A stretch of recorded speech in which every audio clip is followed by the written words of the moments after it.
Hey everyone, I'm Monica Clavijo, and welcome to another episode of the Bear Experiment podcast. Today we're diving into love, healing, and transformation with someone who knows this journey inside and out. My guest, Lisa Concepcion, is a certified professional life coach and the founder of Love Quest Coaching, a personal development academy for people who are ready to heal, grow, and thrive. She specializes in narcissistic abuse recovery, codependency healing, inner child reparenting, self love, and intentional dating. Her powerful insights have been featured in outlets like Cosmopolitan, Reader's Digest, The New York Post, and NBC News. With nearly 1,000 videos on her YouTube channel and a massive presence on TikTok at Lisa the Tough Love Life Coach, Lisa is changing the way that people think about love and relationships. So today we're unpacking what it really means to break free from old patterns, step into self-love, and attract the kinds of relationship that are aligned with who you truly are. So let's jump into this conversation with Lisa Concepcion because self-love really is the key to everything. I also want to take a moment to thank you all for all of your wonderful support by subscribing to our YouTube channel and hitting the like button so that you ensure that you never miss an amazing episode with all of the amazing guests. Each week, incredible guests join us to share their wisdom, their stories, their insights, all helping us grow, awaken, and transform together. Now, let's dive in. And we're recording. Okay, Lisa, thank you again for taking the time to speak with me. I've been following some of your work on social media. And as a 49-year-old single mother of a daughter, a 15-year-old daughter, I can certainly identify with the difficultness of meeting somebody of value in today's society, with all the dating apps and just, people's priorities and I don't know. I don't know. I'm losing faith, sister. I'm not gonna lie to you. I'm just like, I don't know. I don't know. Maybe this is the way that I'm meant to live the rest of my life with some sort of purpose. Maybe the podcast is gonna be it. But anyway, thanks again for taking this time to talk a little bit about your work. I gave you a brief introduction earlier. So let's dive in. Are you ready? Okay, let's do it. Okay, so you transitioned. I'm also in marketing, broadcast television and radio, advertising sales my entire adult career. And then I see that you're also in marketing and PR. So how does that happen? Like how do you transition from that world into life coaching? So I did marketing and PR like my whole career. I went to Rutgers University and I got a degree in communication. And in that school, it was more journalism, PR. Yeah. It took me more in that direction. So when I graduated college, I started just scrappy. I didn't have, people who knew people who can get me in anywhere. So I just kind of did temp agencies back in the 90s, right? Oh, And I remember those very well. right? They were great. So yeah, I went to a temp agency and they got me into the very early beginnings of what would be a career. And so through my career, I worked in New York City. I worked for Fortune 500 brands via large global public relations firms. Mm-hmm. I did, Princess Cruises, Kellogg's, Duracell, battery, like all these household name, Pantene, like all these household name products, right? Yeah. So in doing that, I also transferred into more consumer health. So I started to do a lot of pharmaceutical PR. So I got really into what that was about, which was like super eye-opening, for lack of a better way to say it. Sure. That was in the 90s and I saw like Prozac come out and like all these things, right? So I was, in that world.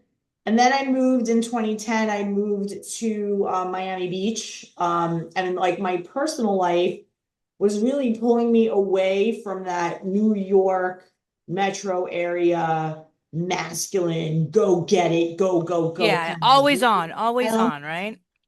Yeah, and so like I was married during that time and the marriage was kind of not where it needed to be and my husband wanted to separate, sell our house, move to San Diego and I was like, well, in an instant you made this decision and now I'm what? Homeless with a dog? Like what am I going to do? Yeah. So I had a little voice come to me, right? That voice of divinity that Love it. said, go to Miami, you'll be happy there. And I said, I'm going to Miami, I'll be happy there. And Yeah. I did, packed up my house, which is always a tip that I give to people. Like if you're moving to another city, find a furnished apartment, just leave your furniture, sell your furniture. Like you don't need to be lugging your entire life and the energy of that life into a whole new timeline. Just like let it be, sell the house furnished, move it along and start fresh. Yeah. So, lesson learned. So I moved to South Beach, Miami. 6 months later, husband decides to come and wants to be with me. Now I'm scrappy. I'm doing freelance work. I'm still in touch with people from New York and they're giving me projects, because I was laid off back in, the banking crisis and the whole thing of 2008. 2007, 2000. Yeah. So Yeah. I lasted to 2009. I was able to withstand two series of layoffs. And I was kind of like one of the few senior level people like left that were doing what I do. Yeah. And then finally, they cut a lot of other people and I was one. So I was like, you know what? That's what really hardened me to the whole corporate matrix, so to speak. Yeah. I saw that you're nothing but a number on a spreadsheet. Your That's right. loyalty mean nothing. If one day they decide you're out, and that's it. And I felt just soulfully that wasn't where I needed to be anymore. And I went to Miami and I said, look, I'll freelance, I'll figure it out, but I want to live a lifestyle where I could wake up at 8, go to a spin class, go to the beach, come back, Yeah. walk Enjoy the enjoy dog, your life. enjoy my life, and maybe write, do projects, do things in my own time, have Mm. control over my day. I didn't want to have to be somewhere because some man, CEO or whatever, was telling me you have to be here at this time and I own you until this time and you're Right. allowed out for lunch. Like I was over it. I was just done with it. So I feel like a lot of it was the convergence of just my own growth and evolution and the difference of my marriage, the changing to being separated to ultimately getting divorced. I Yeah. think there was just a lot of things happening at the same time to put me into a line of work that was more service based.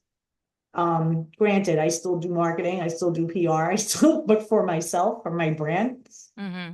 and it paid off. That career What certainly what what a great schooling you had, right? To then amazing. further Yes, expand 100%. And I the way dropped that the way years. that life kind of just comes together, right? Yeah. Yeah. Like And you needed that. you don't think it at the time, like when you're in it, it's very chaotic and you don't know what's going to happen. There are a lot of unknowns and you're being pushed out of comfort zones.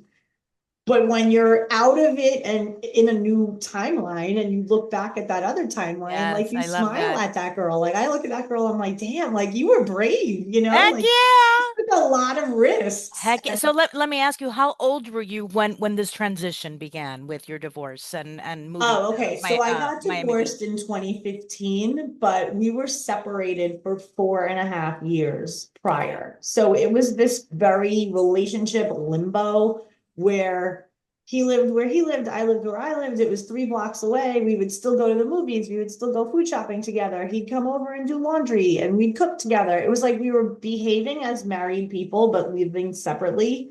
And it was really confusing. It was very sad. I wanted the marriage to work, so I was holding on to hope.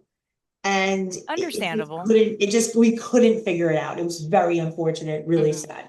And then he decided, he doesn't see the future together. So that broke my heart. And then we were like, well, we have to get divorced then because we both have lives to live. And as hard as that was, mind you, at that time, I was like massively codependent. I hadn't done the inner work yet, had not done inner child work yet. So I had a lot of this woundedness in the marriage. It was like why I showed up as I showed up Yeah. in the marriage. I could attribute it to that unhealed version of myself. But that marriage and the subsequent separation and divorce is what thrusted me into healing.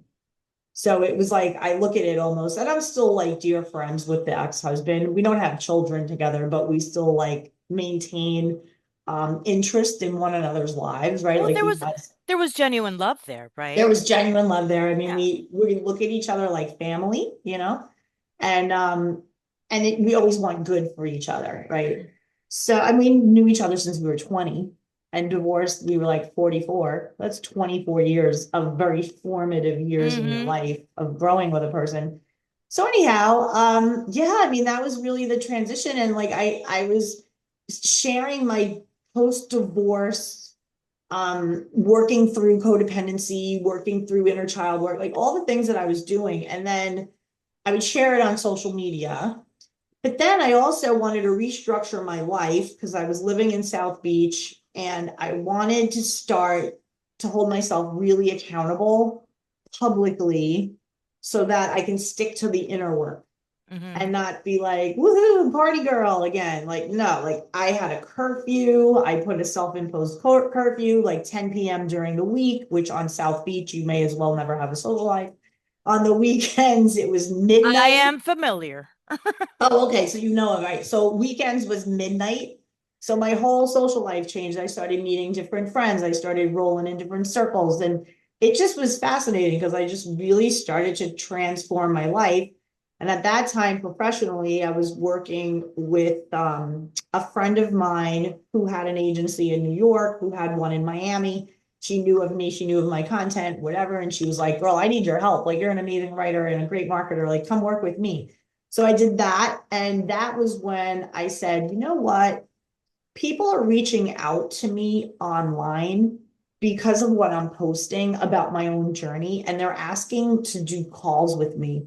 And it wasn't until this one guy that I coached, but I wasn't even a coach yet. I didn't even know what I was doing. I was just simply letting this guy talk and You were sharing your story and yeah, right. just giving him some, validation, like, dude, you're not crazy. Like, this is what's up. You're fine. Yeah. Um, but these are the things that you might want to look into, right? And he said to me, that he did therapy for like 10 years, in and out of therapy. Mm-hmm.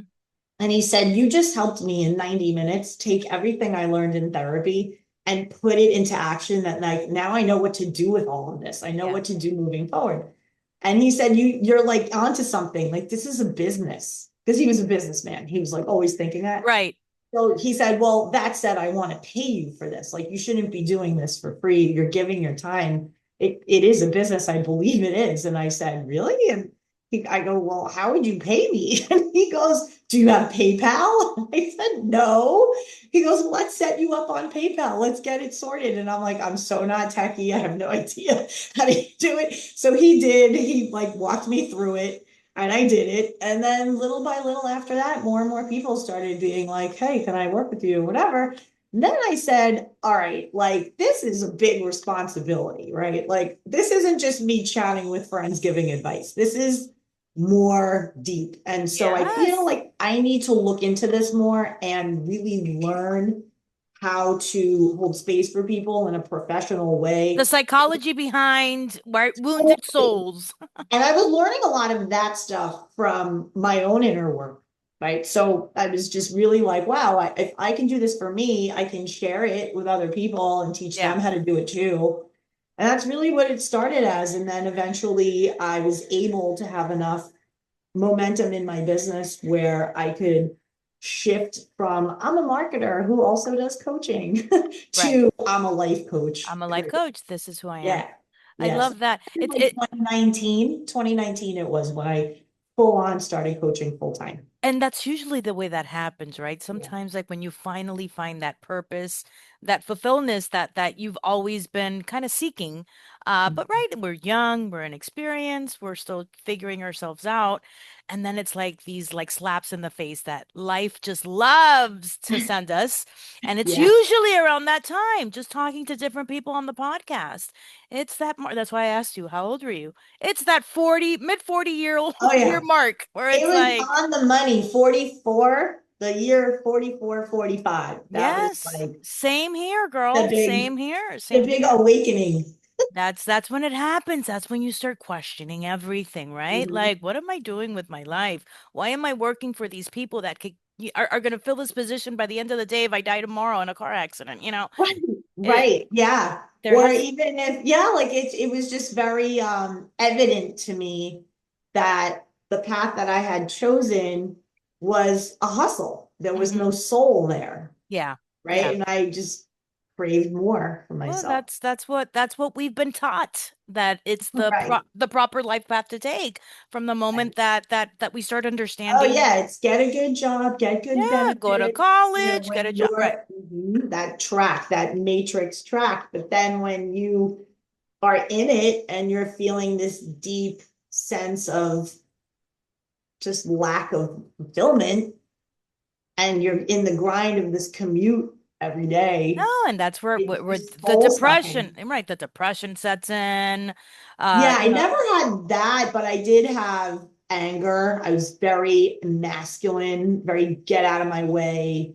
yeah, I got Oh, this. it's got to go somewhere, It's got, for Yeah, some people, it's depression. For others, it's sure. anger issues, So it's just a matter of being in alignment, right? And if you're out of alignment, you're going to feel these low energy emotions more Yeah, frequently than not. And not to say I wasn't joyful. I had a great time in New York. Like that's one thing, as bad as life gets, for me, I always manage to have a good time. yeah. Like that's just it. Well, And I think it's hard not that to have a is, good time in New York, right? I'm sorry? It's hard not to have a good time in New York. Yeah, for sure. I Yeah, mean, especially in the heyday. I don't know about now. Like it is my home city and it's yeah, disgusting what's happened to it in the yeah, last decade. But I would say I was there so lucky to have been in New York during its heyday, as I yeah. call it, which was like that mid 90s Hmm. to 2010. And it was just beautiful. It was clean and nice and fun and very, I call it like, the Sex in the City Yes, version of yes. New I was York. just And gonna say, like the Sex and yeah, the City it was episode. very much that. It was glamorous and just you felt safe. You could be walking in the meatpacking district at 3 a.m. with your girlfriends and laughing in the street and going to get, tacos at La Yeah, Esquina. And like it was just like a different time. I have pictures of it, just all of us dressed up in our little outfits in the streets in the city, taking pictures and just having fun. And I have not been back to New York. I want to say I was there in Brooklyn just this past March. I went from the airport to Williamsburg to my dad's house, and I was just like, wow, I gotta New go. York has taken Changed. a dumpster dive. Unfortunate. It's a great Well, city. I mean, that's what you see on social media and the people that are sharing everything that's happened Yeah. in New York City. I've gone as a tourist a couple of times. I'm Mhm. from Miami. Uh, Okay. Where in and Miami are you? so I was raised in Hialeah. I'm You Cuban. are? Oh, Yeah, wow. Okay. the Leah. And as an adult, I lived in Miami Lakes, which is what we call Hialeah by the sea. Yeah. But yeah, I worked in pretty much every television station and radio station in that market. And I just relocated to Orlando with my daughter after a Oh. divorce, after all of these life Mhm. transitions that happen. I was also very unhappy. And it's funny because you're mentioning how, like, leave all your stuff, throw it away, start again fresh. That's exactly what I did. Did you I went really? crazy. My daughter was like, Mom, what are you doing? I was calling people. You want a couch? You want a bed? Come pick, you want a TV, come pick it up, you know? Yeah. And my mother was like, I think you're going a little crazy here. And I go, no, no, I need all this negative energy out of my life Totally. right I now. can just hear your mother. Nena, tú estás loca. I'm like, I need to start fresh. I need to, Yeah. this is only material shit. I don't care. I don't care. And in retrospect, maybe I regret giving certain things away because I've had to buy it again when I get here, but it's fine. That's part of the fun. But yeah, I made a real drastic decision where it's like everything that you're talking about. I was mid 40s, and something deeper inside of me was just like, you got to do something, and it Yeah. can't stay the way that it's going to stay, or things are not going to end well for you long term, you know? Yeah. Like That, when you feel called to yeah. move forward deep inside, something deeper is Like calling you forward, I and couldn't you explain it. don't go, you feel Yeah. like crap. You You know, have to go. and I took a road trip with my daughter. We drove to Virginia by ourselves. And in that trip, I did so much, praying and just, asking God and the universe and all that soul searching that you're asking for answers for. And I was like, I'm going to Virginia. We're going to move to Virginia. Sydney, we're moving to Virginia. And my daughter was like, okay, mom, let's do it. She But was up for anything. Wow, oh that's yeah, great. she was she's my bud. She really is. You know, she trusts my judgment. I don't know why, but she does. Um and you know, on the way back, it's so interesting. I got a call from our Orlando market and they were like, "Hey, you want to come over here?" And I was like, "What?" Like it was that direct, that out of the blue. That's awesome. Blessing. Yes, and I was like, "Why not? What's the worst that can happen here?" I Right.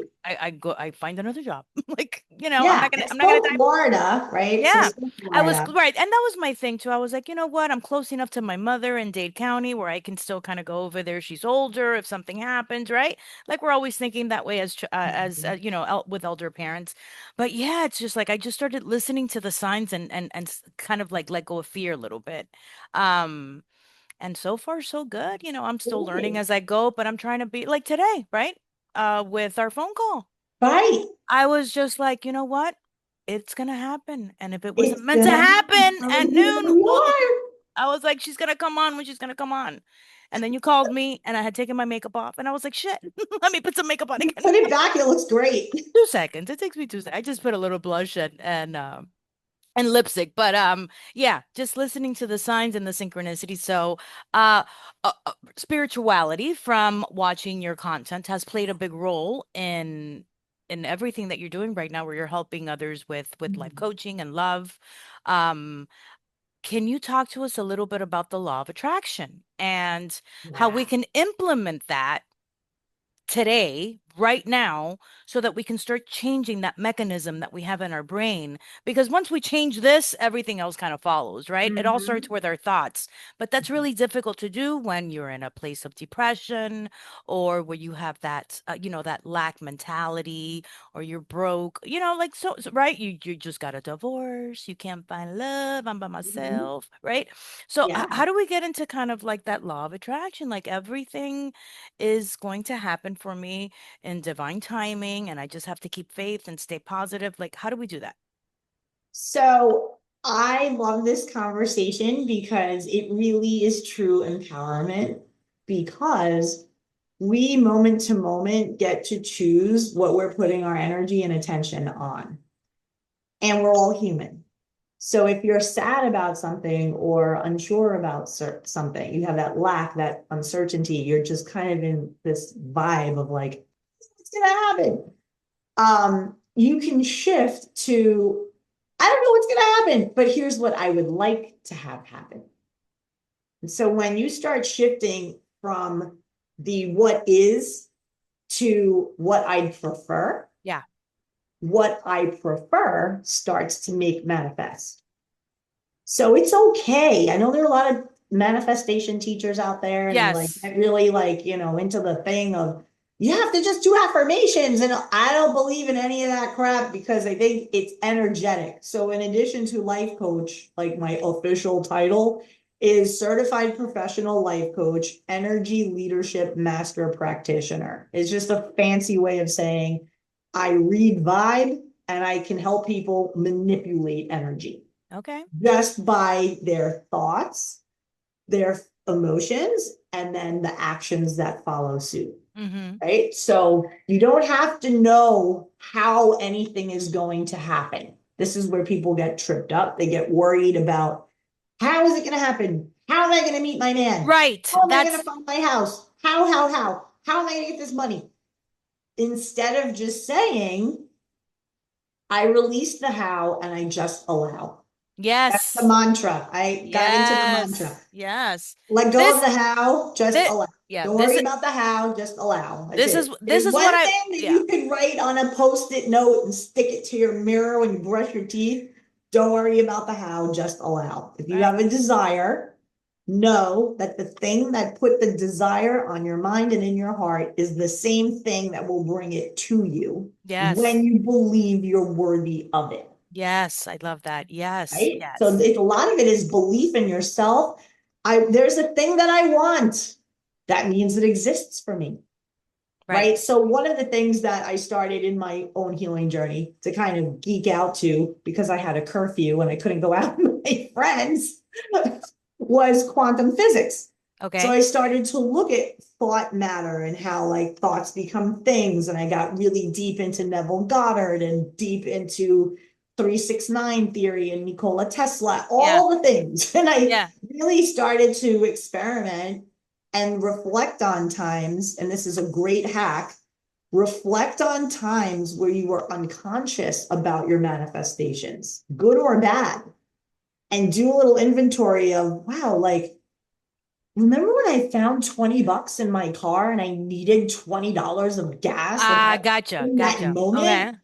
And I was in like a bad time. I needed this money and I somehow saw money on my mat in my car and I pulled the mat up and there was a $20 bill. Like you start to revel in that the universe is always working for my advantage. Yeah. Always. I'm loved. I'm divinely loved and guided. So when I need something, I will ask and it will be provided. And Yes. when you start operating from that belief, that certainty Yes. of knowing there's a man out there for me and he's looking for me just like I'm looking for him. And I'm just going to go out and enjoy my life and have fun and allow him to find me. And I allow myself to find him. And when it is meant to happen, I will Right. know it for sure. And Yeah. that's what happened. I mean, I met my husband, my I now saw. husband, I was 50. So Oh, people, you know, they talk, I people have always hope. talk about, I'm too old for love. I'm not gonna find love. That not true. Like I didn't even go on an app. I was out with friends. I was invited to one of our mutual friends' Hmm. birthday dinner party. And I was at the table, he was on the other end of the table. And when we all finished eating and we got up to be social, we kind of just let energy take you where it's going to go. And we started talking. And it was as if we found a familiar friend. I said to him when we first started dating, I said, doesn't it feel like the way we met? To me, the energy, the vibe of it was like two little kids are on the street and one rides the bike and they're little. And the kid says, are you new here? Because I've never seen you on my street before. And the other kid says, yes, I just moved here a week ago. I live over there. Oh, I like your bike. It's cool. Thanks. Want to go riding bikes? Okay. And then you're friends. That's it. Uh-huh. Best friends. Yeah. That's how the meeting was of my husband and I. We started talking, we started laughing, we got along great, we exchanged numbers, and off we went. And got married and now you're happily ever married. I love Yeah, that. now we're married and building another house. Well, getting selling this house and then moving to Texas and able to manifest not just us moving, but my family, my mother, hopefully my dad getting him out of Brooklyn Yeah. and getting all of us to Texas. Like I put my mind on this. I was like, Where are you now? You're in so I'm did in Florida. I'm in okay. Sarasota. Oh, okay. I love Yeah. Sarasota. Oh, that's a Mhm. low-key vibe over there. Super low key vibe. Yeah, Hmm. I like Yeah. that. Yeah. Yeah, Orlando's a little wild. I mean, it's a lot. I live in a small area in Orlando.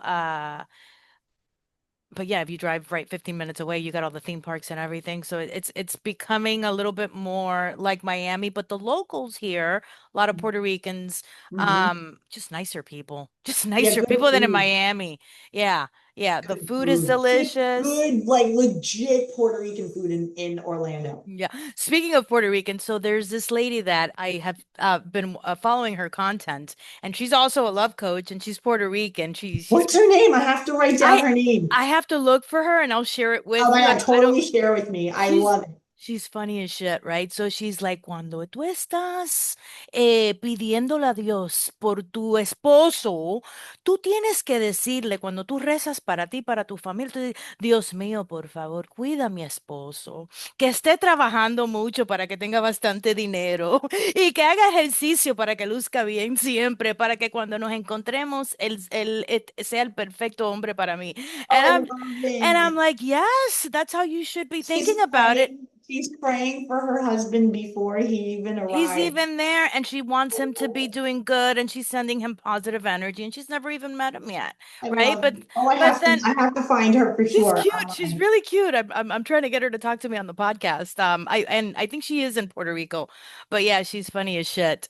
But let's see. Okay, so Love Quest, the concept explained. Why don't you talk to me about that then with what you're doing on how you're helping people kind of like evolutionize and love a little bit better? Because you talked earlier about, for example, dating apps. My girlfriends in Miami after my divorce told me, "Hey, why don't you get on some dating apps? You got to get out there again, you know?" And I was like, "All right, what do I got to lose?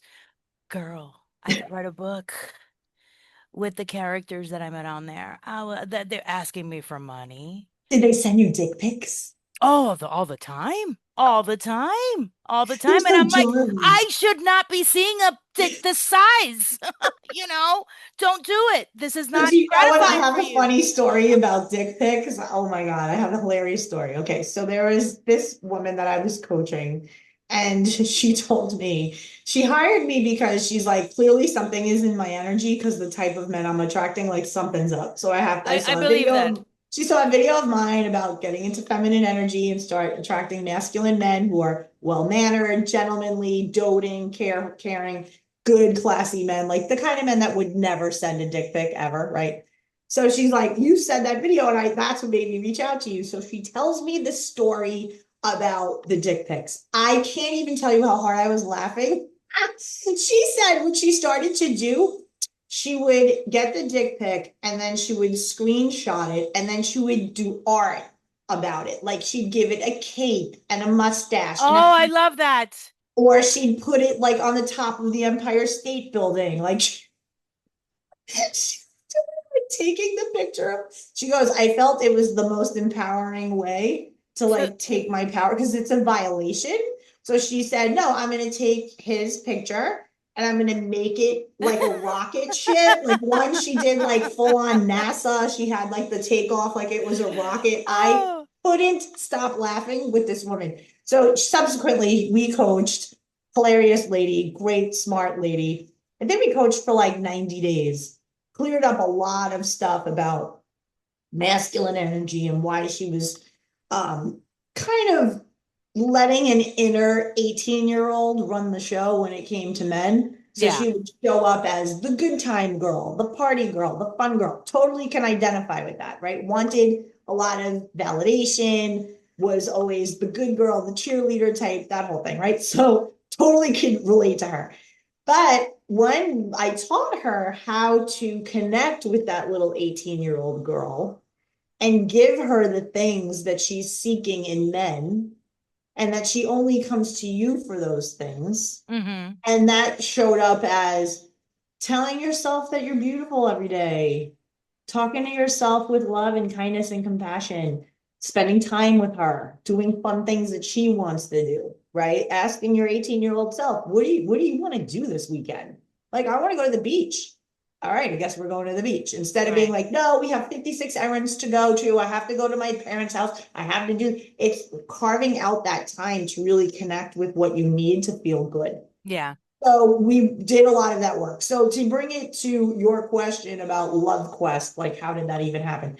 I really internalized my own story and I realized that love of self and others is truly the quest of life. Yes. I think that that's what You're we're always, genuinely all looking for, man or oh, woman, right? correct. And it starts with the ultimate love quest, which is With full love yourself. of self. Yeah. And since that was like my mission for me, I was in a seminar and in Miami, actually, like an entrepreneurial brainstorming thing. And I don't know what, again, divinity, law of attraction, law of vibration, the inspired thought, the name Love Quest. I wrote it on the notebook, the little Yeah. notepad. That they give you. Yeah. Yeah. Uh-huh. And I had a little heart with it, and I had like a little logo in my vision, which I can't draw for anything, but it was very simple and very on point. And it just flowed to me. So I said, okay, Love Quest, got it. That's the name. Love Quest Coaching became the thing once I became certified coach. Hmm. And it's been that since like 2016. And what are you finding in your experience, just like speaking with different people? Was it a lot of the same personal feelings that you were having when you were kind of dealing with, being single again? Did you get on dating apps yourself? Did you experience the catastrophe that's happening on there? No, So but listen, interesting. it's not even everybody because do you know who Alex Hormozzi is? Yeah, Okay, the yeah, school, he's this entrepreneur, right? Has a bunch of yeah. gyms. So his wife, Layla, Layla. Hmm. yeah, she was dating with intention, which is some of the things that you talk about as well. And she says that she was going out on a date, on an intentional date with a different man every week, every day for like 5 days in a row. But she was dating with that intention because she was searching for her husband. That's what Hmm. she was, and you listen to that, I'm like, my God, that sounds freaking exhausting, right? But she met Alex, right? So, and you can name them on a hand, right? The ones that have met that person that they marry and that they're with forever on, Hinge or, Hmm. but Yeah, so I have clients that met their beloveds on Hinge or Bumble and Match. Like, to me, I think it's more of like a tool, but not something that one should be dependent on. And I yeah. think that's where people get tripped up. It's they only turn to the apps to meet people and they become very isolated, especially post COVID. People have gotten a little lax on the socializing Well, and but they're that's just, I think in general, just people are not so right. Before we used to, let's go to the bar. Let's go sit at the bar so that we can meet a nice guy at the bar. We right, don't do that anymore. I don't do right. that. I don't do Yeah, that. so like this whole idea of third spaces, it kind of went away after COVID. Yeah. There aren't really many third spaces anymore. And so you have to get a little more creative about finding a place to meet someone. And this is where the whole law of attraction and energetics come into play. It's, these dating apps are simply tools, but the energy you're bringing into it, that's the thing that's going to make you meet the type of person you want to meet, like Layla and Alex, Yeah, right? it's an energy thing. I couldn't agree with you 100% more. an energy thing. If you're going through it and you're not intentional and you're using it as just this crutch, or a habitual, and you're approaching it as dating is a disaster, let me go on to Bumble, what do you think you're going to get? Disaster. Right. But if you say, you know what, dating apps, I'll just put myself on there and see what happens. But I'm going to go to this concert this weekend and I joined pickleball. And twice a week I do spin class. You're doing things that nourish you, that make you feel happy in your soul. That's when you go to like Whole Foods or whatever, or just CVS and you meet a guy online. Right. You mean, You yeah. meet a guy like physically online. Like I know a client, I said this to her. I said, you have to like shift your brain because you think that the only way to meet men is Friday night between 8 and midnight and Saturday and on dating apps. It's not the case. You can go to CVS, come back from a great That's workout, right. run an errand, and bam, meet your husband. And Yeah. this is exactly what happened to this woman. She met her now husband while getting gas. Well, I was just gonna say that. I was like, my God, what better way than like at a gas station, right? Yeah. So she was like hair, this deal with the Yeah. That's why coming out of the Pilates and the whatever she was doing, she was it not in her, look at me, I'm so fine, I'm ready to right. meet. She was like, all right, I gotta go get gas. So she had these sunglasses, expensive, and they were I think they were like Prada or Gucci or something, but they were prescription. So you Yeah. know how expensive that is. You get the frames and you get the prescription. They were like Uh-huh. $700 glasses. But she saw this man drive up in this Benz, this beautiful car. And she was like, damn, look at that car, nice. And then she saw him get out and he was handsome and whatever. And she looked at him and he looked at her and she smiled and like nodded. And she's like, Lisa, I heard you like in my ear, like, smile at every man, Feminine energy, feminine smile at energy. all of them. Always smiled. And so she did. And she had a Mercedes too. And he looked at her and she cracked a joke. She said, yours is way better than mine. And it was just very cute. And he said, he goes, before this one, mine was old and beat up. So she's like, well, good for you. And he said, what's your name? And they're like, talking across the gas thing, right? How So he's cute. like, I'm not shouting anymore. I'm gonna come over. And he like put the gas thing back. So they're chatting, and she goes in her car and leaves. And she left her glasses on top of the gas The thing. gas pump. Yes. And he saw that. On purpose? No, she just was in such the conversation that Yeah. she left She them got and nervous. She probably got nervous too, right? right.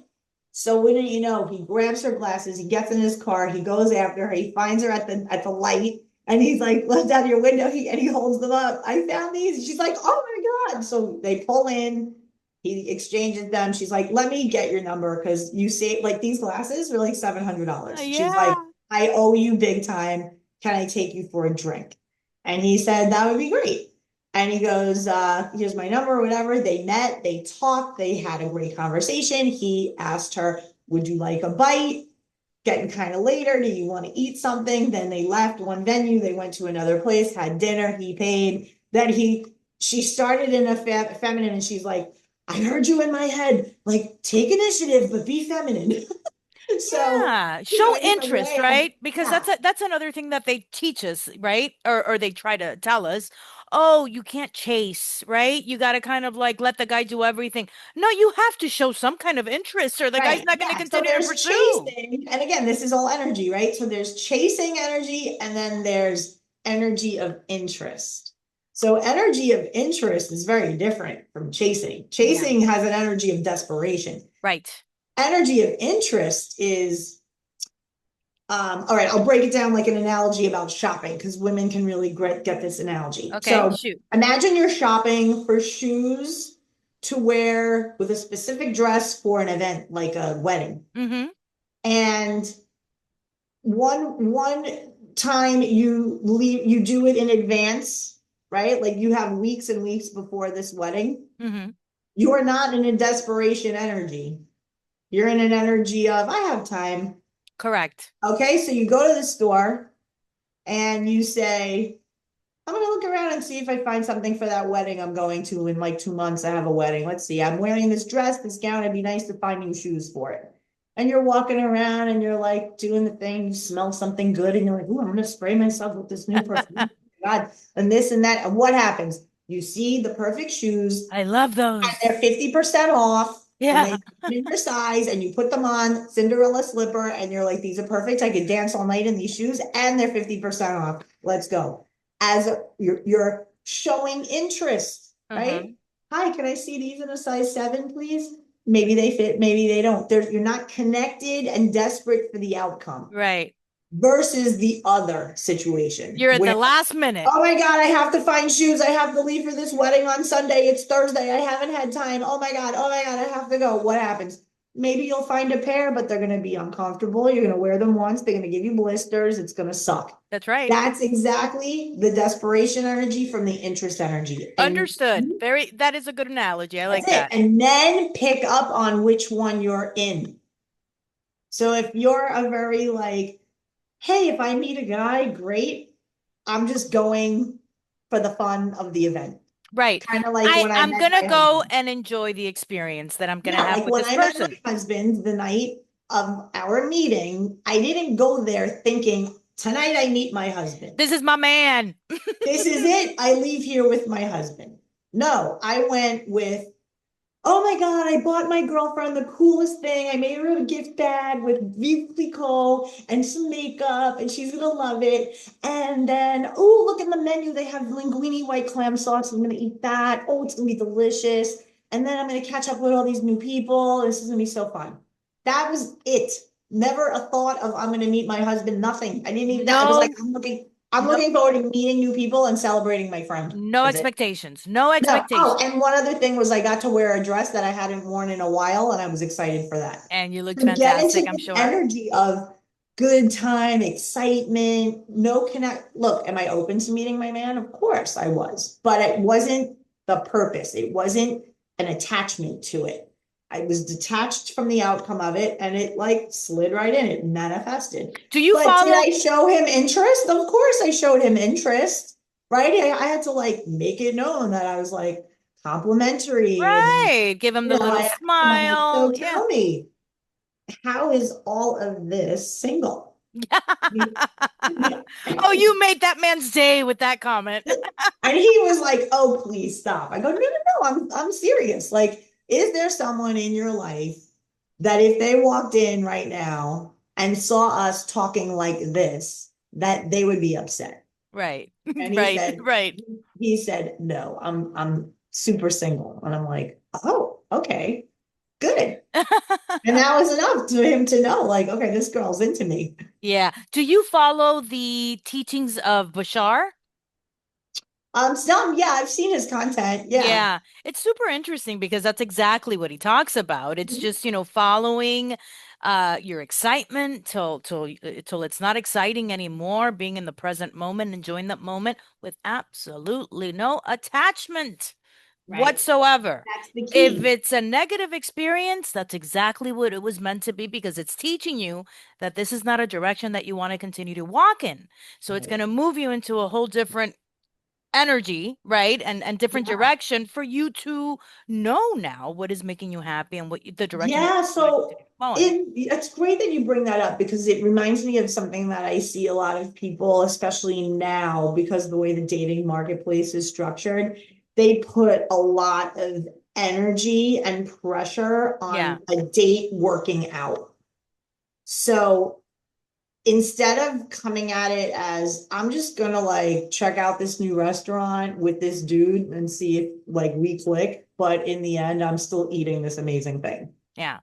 right? And softening the energy a bit as opposed to I haven't had a date in a month and I'm going out with this guy tonight and I don't know, we'll see. But It's a, I, I, it's I, a very like like you're kind of forcing something. but I also think, and I can speak from my personal perspective with what I encountered when I was active on the dating apps. I am not at the moment. I was also doing it, I guess what you're saying, what you're explaining from a position of almost like desperation. Like I'm alone, I need to meet somebody. I don't want to be alone. Right? Like everybody's like, "Oh, Yeah. you have a career, you're pretty, like why are you Right. alone?" And it's like it's okay to be alone, right? So Oh then yeah.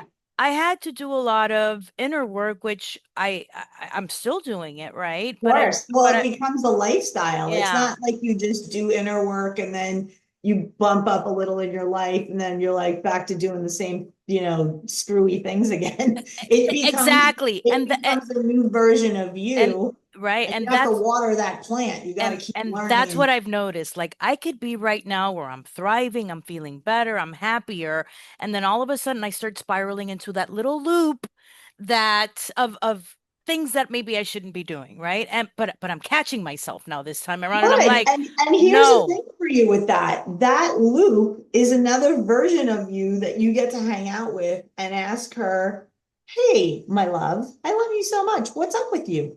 yeah, And you grab a journal and just be like, "Listen, there's a version of me who's kind of living la vida loca. Like she's making some whacked out decisions. So I love her so much. I'm responsible for her. I have to ultimately make the decisions, not her. But I care about what's motivating her decisions. So let me get a journal. Let me write some questions. Let's get into myself. Like, all right, so I'm feeling like my inner 16-year-old is coming yeah, out in me and like, all right, girl, I'm here for you. I love you so much. You know, you can tell me anything, right? No judgment, no shade thrown ever. I just want to know about you. I care about you. You're my responsibility. I love you. Let me have it. Like, what's up? I'm bored. Write it down in your journal. I am bad. bored. All right, my Boredom love. is bad. What are you bored about? Like what makes you bored? My life is nothing but work and taking care of other people, and I don't have fun. And this man seems fun, and I need fun in my life. Oh, that makes perfect sense. Okay. Sorry, we haven't been having so much fun these days. What would you like to do for fun? Well, I want a beach day. I wish we could go to a spa in the morning and then have lunch and then go to the beach. Done.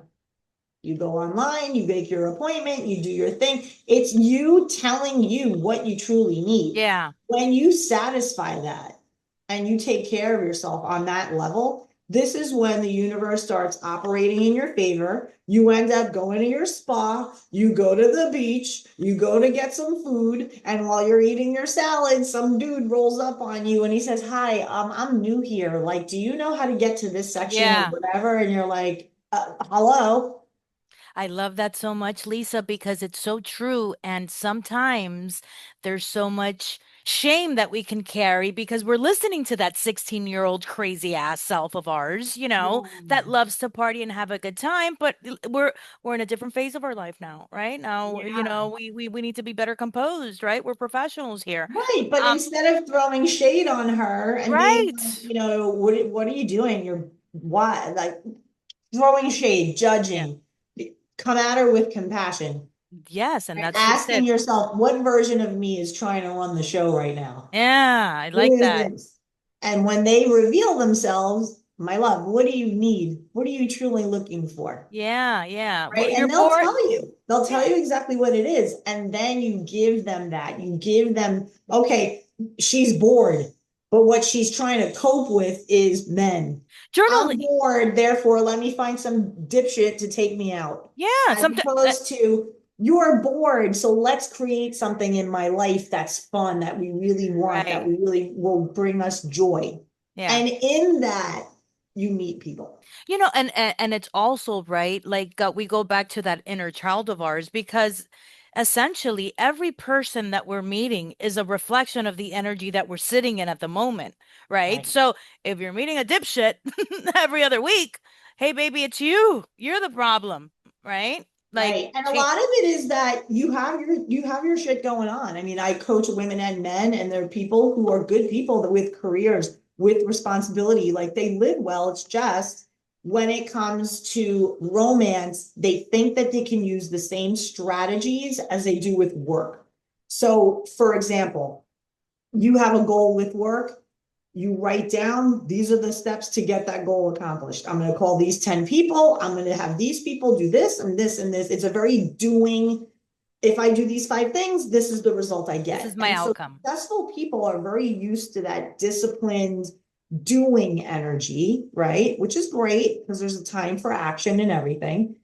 But with love and romance, you have to have surrender. Yeah. You have to have respect for alignment and universal forces moving things in your favor. Yeah. And the way to get to that, if you want, so when I coach people who are very type A, give me the steps And type that's of and that's the next question that I had for right? you. That's So, me. I'm very give me the yeah. steps. Step one,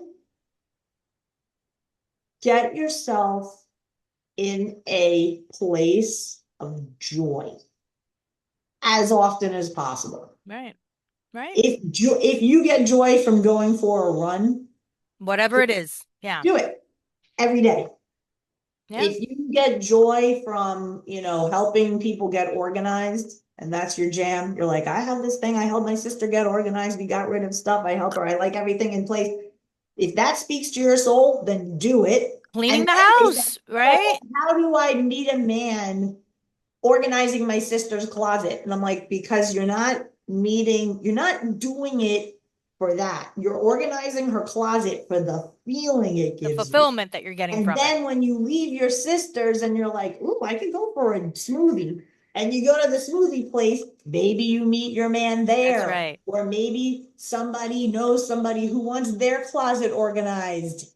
And it's your husband to be that Oh, you knew. And now it's like, you should do this for my brother-in-law. My brother-in-law got divorced 2 years ago and his house is a disaster. Oh, I'll do it for him. And then you fall in love. This is the thing. yes. Pretend that you're in your own little romantic comedy and anything can happen at any time. Yeah. Yeah. That's it. That would be the steps. And it's a lot of it is mindset work because, to shift from that go mode, if I do these 5 things, I get these results, to the impatience. If I did this, I went to the right place. I went to the right mixer event. I do events. I go to concerts. I live okay, but are you doing it from a place of this is going to be super cool. I haven't seen my friends in 3 months. I'm so excited. They're back in town. I'm We're going to looking go to these forward great to restaurants. this. All fun. Or is it, is he here? Am I going to meet my man here? Am I going to meet my man here? Dude, just go for the sheer joy of Mm-hmm. going wherever you feel called to go. That's right. And trust. And feminine is all about surrender. It's about sitting back and getting in that queen energy of like, Yeah. I'm here. Okay, universe, delight me. So Right. I said when I met my husband, I was like, in that headspace of the next person that I'm with physically, like sexually, is going to be my husband. Like, I don't care if I go into nun mode for 6 years. I don't care. I'm same shutting it down, same here, shutting girl. it down. Because the next person who gets that level of connection with me Yes. has been material, period, end of story. I want to be committed in love, and that's it. Same here. Same here. 100%. I think that people have taken the whole concept of sex like it's nonchalant, like, hey, yeah, let's hey, my name's Monica. Let's meet up. Let's go have a quickie and it's over. No, there has to be that's a Well, very the meaning is out of it, right? And then there is the propaganda of, you could have sex like a man, like just it feels good because it feels good. It's like, you like want for a to woman especially, that erodes the soul. you want to talk about energy, talk about an energy exchange when you're doing that, Right. No Yeah, way. the Whatever the energy exchange of sex is super powerful, and I don't think women understand that. And if they did, it would be a game changer for Yeah, them. yeah, yeah, They would carry themselves in a higher regard. yeah.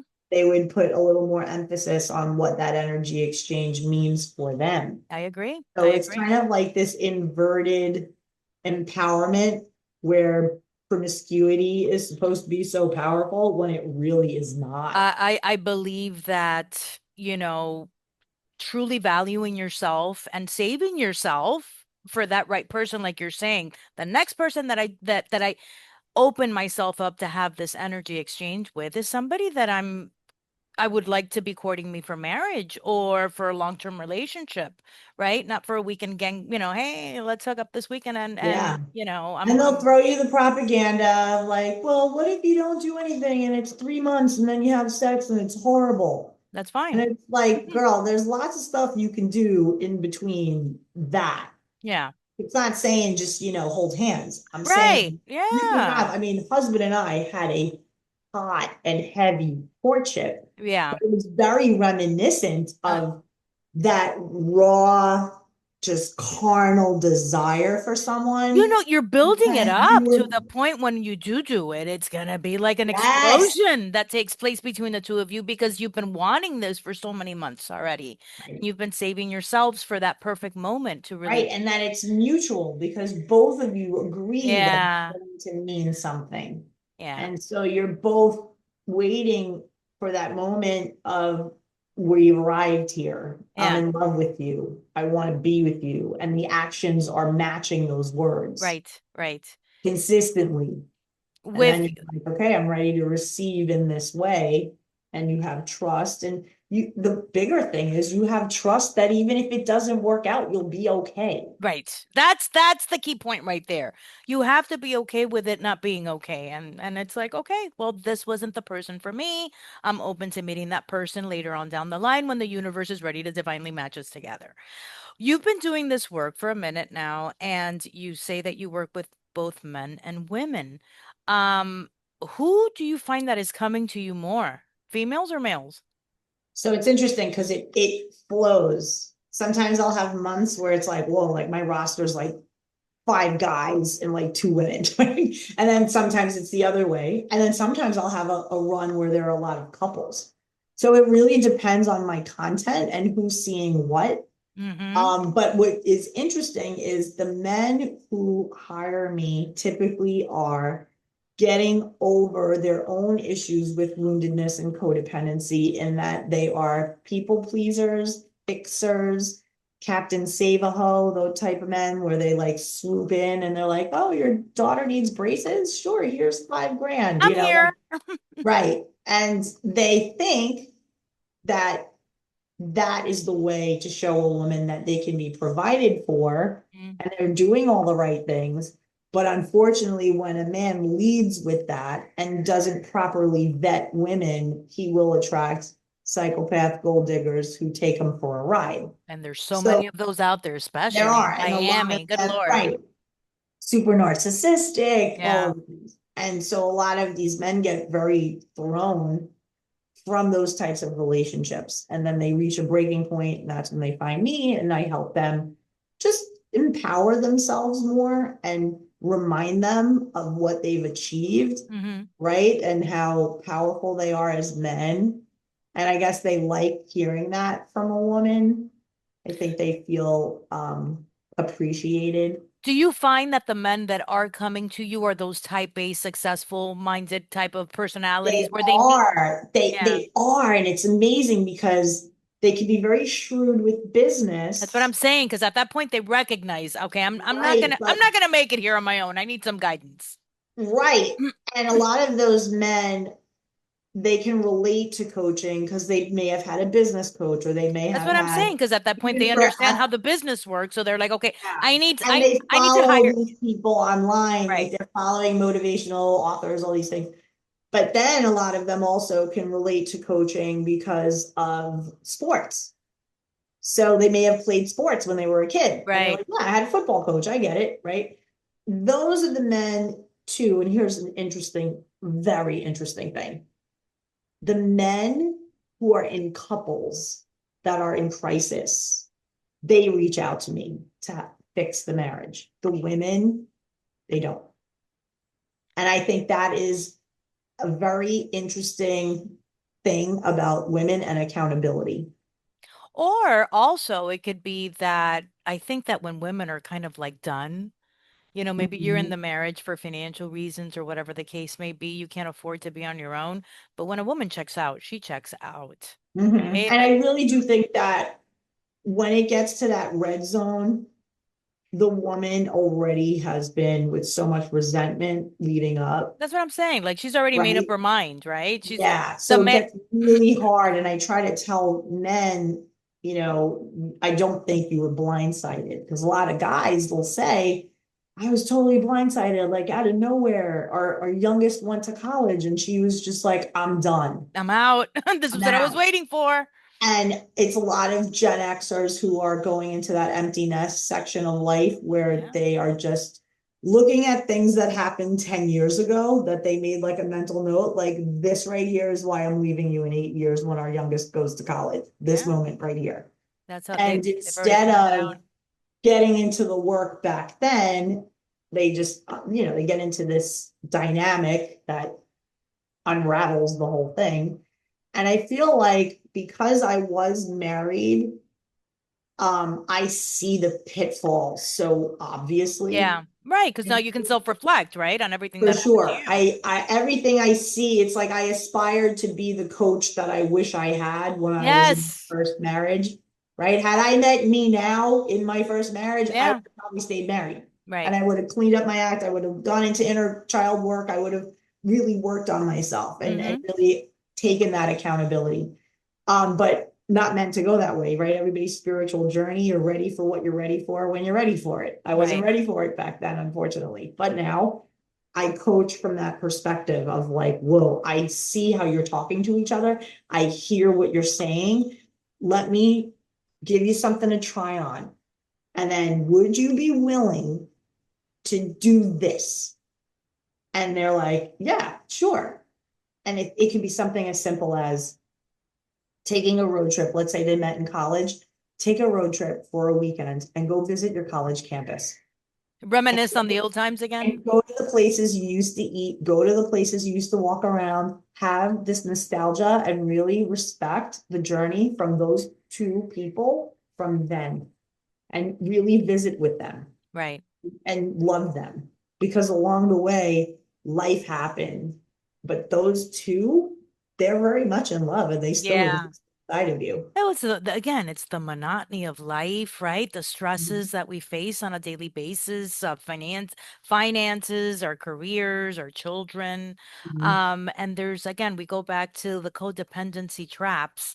that happen because we're so used to being with this person for so many years that we are so afraid of then being alone, maybe later in life, right? After a certain age, like who the hell am I going to meet at this stage in my life? I have children, I'm older, I'm not as attractive as I once used to be.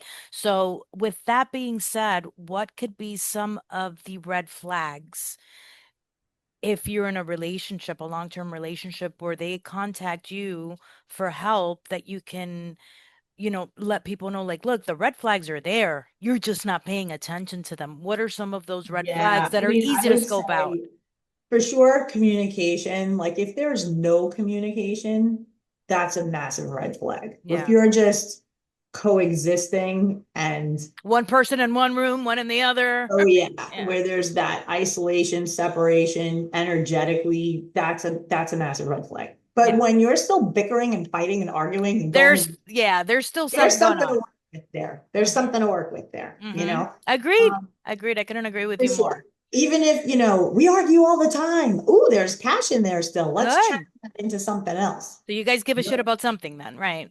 Correct. It's the apathy.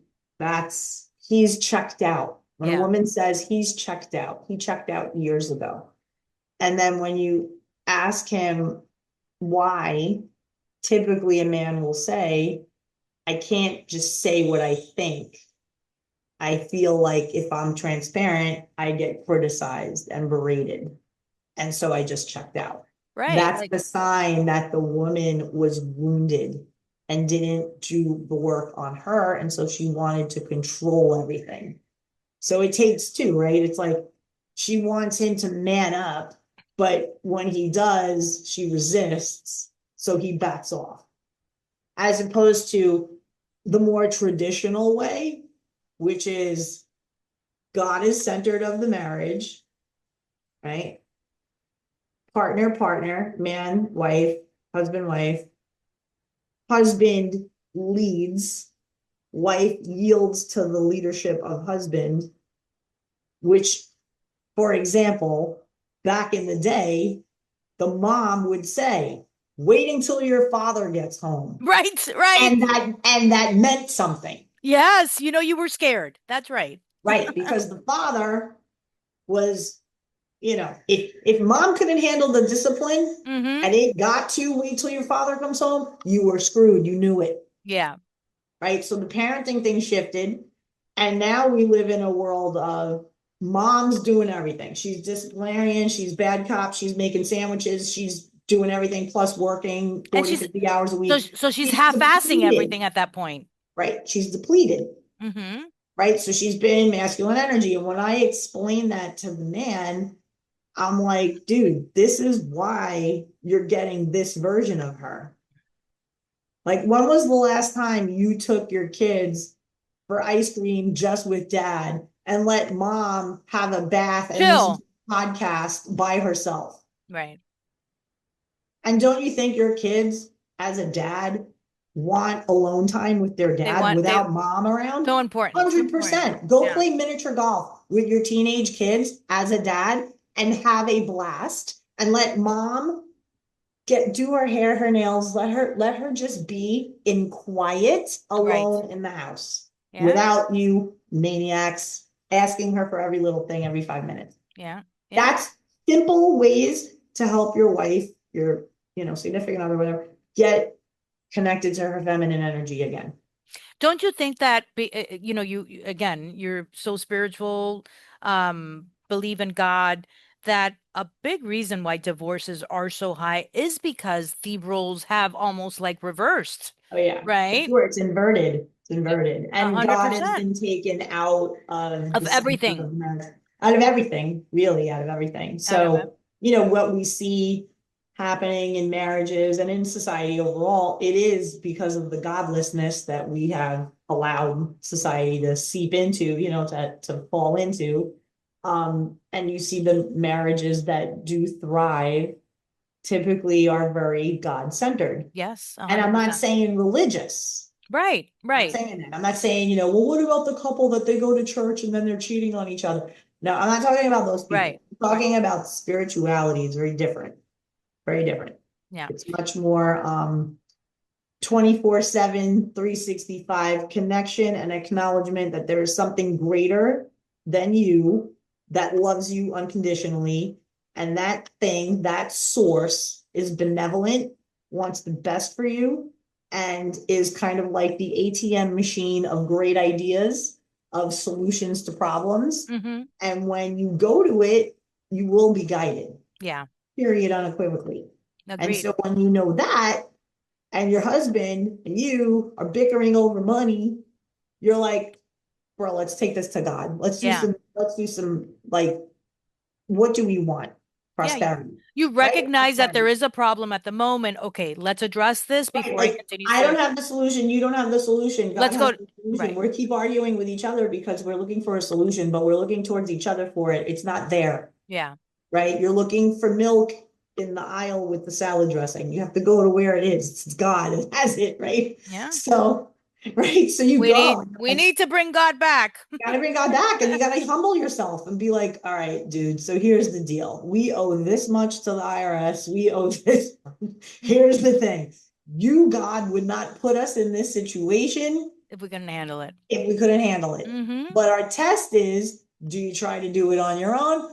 Or my children, do you come to Papa? Do you come to me? Yeah. Yeah. And if you come to me, I'll prosper you. That's Right? right. That's it. I mean, That's it's right. written, right? It's like, come to me wholeheartedly and I'll prosper you. But if you try to do your shit on your own, I'm going to sit here and like, I always say, like, your relationship with God is almost like a parent, like that father figure, where let's say you're a little toddler and you're trying to walk for the first time and your dad's kind of hovering over you. Yeah. Oh shit, she's going close to the stairs. Let's see, could she do it? I'm here. I'll get you. Yeah. Right. And the second the little girl looks up at her daddy and says, I'm afraid I can't do it. It's too. God will scoop her up, I hold gotcha. her, bring her down the I stairs until gotcha. she's ready, little by little, to learn it for herself. It's the Yeah. same. Anything in life that comes, we're like these little toddlers, like all these crises, all these things that happen. We're Yeah. thinking, We are. We're I all don't know children, what right? to do, right? Yeah. But God is there, like, all right, come to me for help. I'm here for you if you want it. I'm always here for you. But some people just disregard that. They are living life and going through life on their own. And when that happens, it's never good. It never bodes well. That's where divorce happens. That's Yeah. where, you're not praying for your husband. You're not, every morning, even in your own, brushing your teeth, just think of your husband and be like, whatever calls he has today, whatever people he interacts with today, please bring him good souls, good spirits. Yeah. Keep him in good faith and prosper him and keep him safe. Yeah. It, and you go on with your life and things happen and you are challenged and it's always going to God for the grace to get through whatever challenge. Watching everything that just went down with Charlie Kirk and how he was trying to target and reach all of these the youth, right? Like all these college students going to all these campuses, and that was like the biggest thing that he was always preaching about. Mhm. He was openly debating everybody, but he always fell back to that.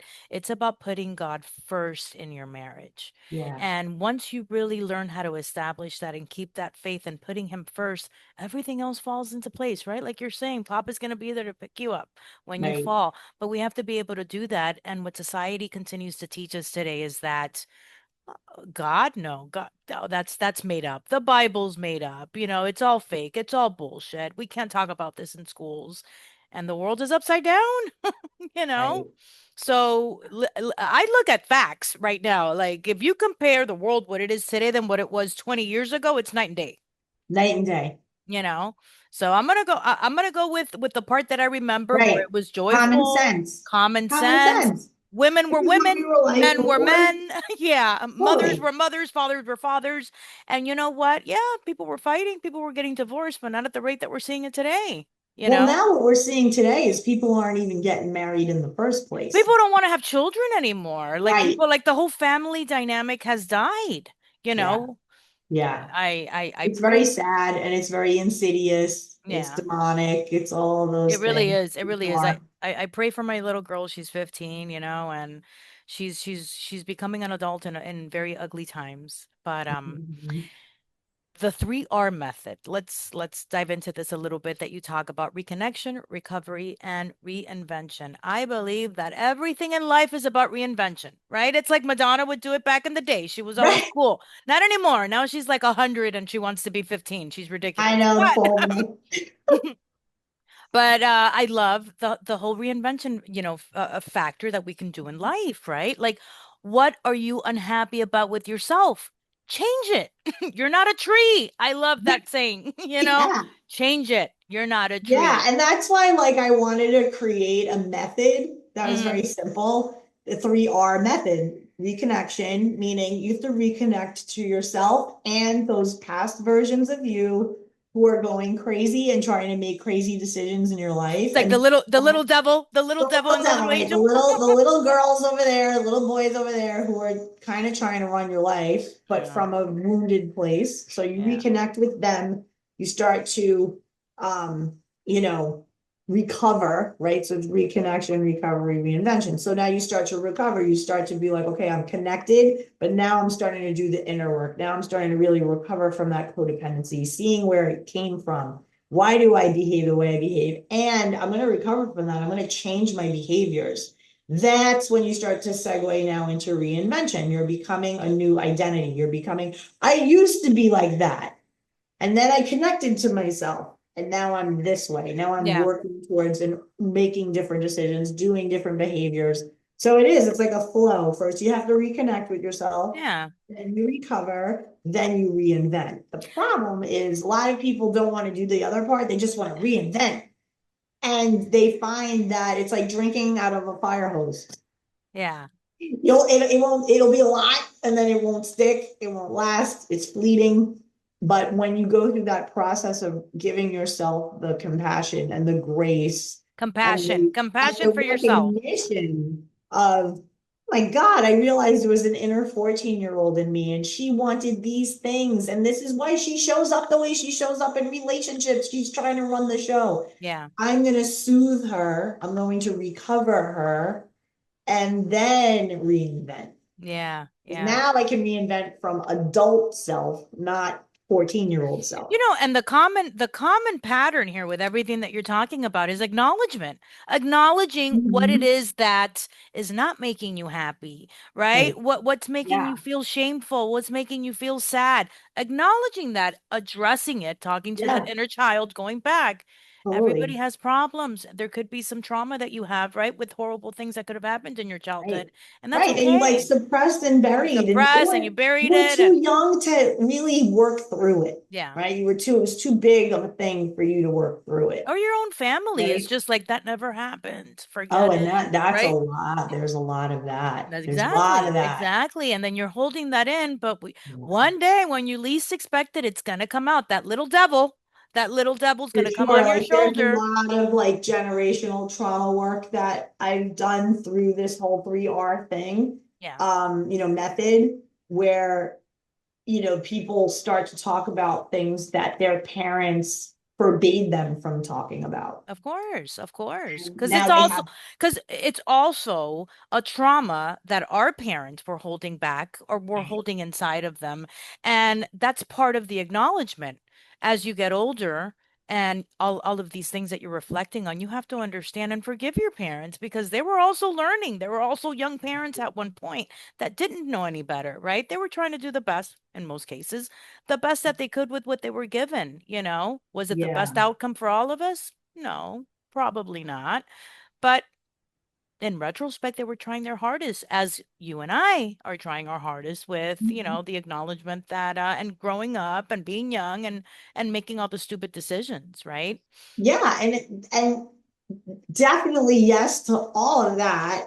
However, there are also people who come to me for coaching who were abused as children, whether it's neglect, emotional abuse, physical abuse, Mm-hmm. and it really left a mark on them that then they find themselves struggling in relationships in adulthood. Because of that. So, yeah, Yeah, and many of them have gone to therapy, which is incredible. And therapy definitely has its place, but it is a very different skill set from coaching. And so I coach a lot of people who have been in and out of therapy for years and Mm-hmm. years. And they finally reach a place of, I've done all this work. What is wrong? Why are these things still happening? Mm-hmm. Which is the best question to ask, right? Whenever we ask ourselves, like, I did this, this, and this. What is it in me that has me still in this? Why am I still stuck here? That's when you're ready to leap. That's when you're ready to move forward in your life, right? So that's where a coach can come in to really break down, like, okay, tell me everything you learned about in therapy. Like, give me the whole lowdown on that. And they share, and my parents did this, and we moved to 10 different places and done all the things. And I take notes, and I'm just like, okay, so this makes total sense. This is all of this is why you're here and stuck here. So tell me about what you want over there. Like, what is your ideal over there like? Oh, well, therapy never talked about that with me. I'm like, right, but that's what coaching does. So tell me about the magnificent, amazing life that you aspire towards. And they're like, well, I'm with a man, or Now I'm you're with having them visualize, all the right? visual, right? And I'm on vacation and we're doing this, and like money's flowing, and I'm clicking on everything in my business, and the man is there with me. And okay, so I let them bathe in that future self, envisioning their future self. And then I say, okay, so you knew who you were, you know who you are now. Let's close the gap between the beliefs and the things that you have going on in you now.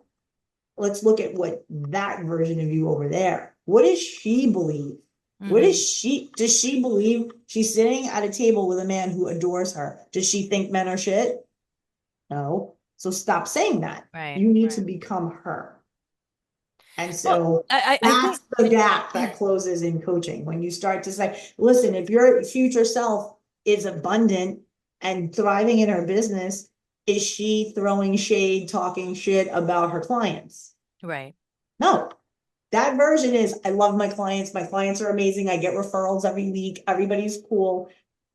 See the difference? I tried therapy during the divorce and after, right? Because like I wasn't right. I Yeah, was for not right sure. for a And long good time. for that. uh, I did not find one, and at one point I even went to a spiritual therapist, right? He was spiritual with a degree. That motherfucker was looking at his clock, like as we were getting closer to the hour, and I was like, at least try to Mm-mm. hide it a little bit. You have all Mm. these like rose quartz in the back here where you do all this Reiki, and it's like you're trying to get me out of here as soon as possible so that I can pay you.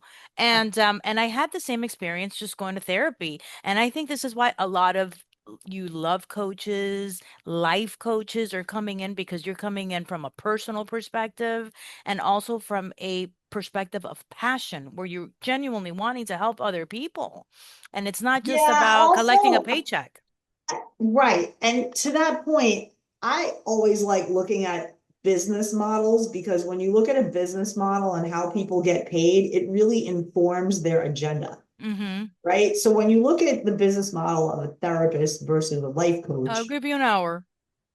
a therapist gets paid based on insurance. Mm-hmm. And in some cases, unfortunately, many cases today, drug prescriptions, right? So that's how they get paid. So their solution is take this pill and see you next week so that I can get more insurance money, prescribe you more pills, and the cycle goes on.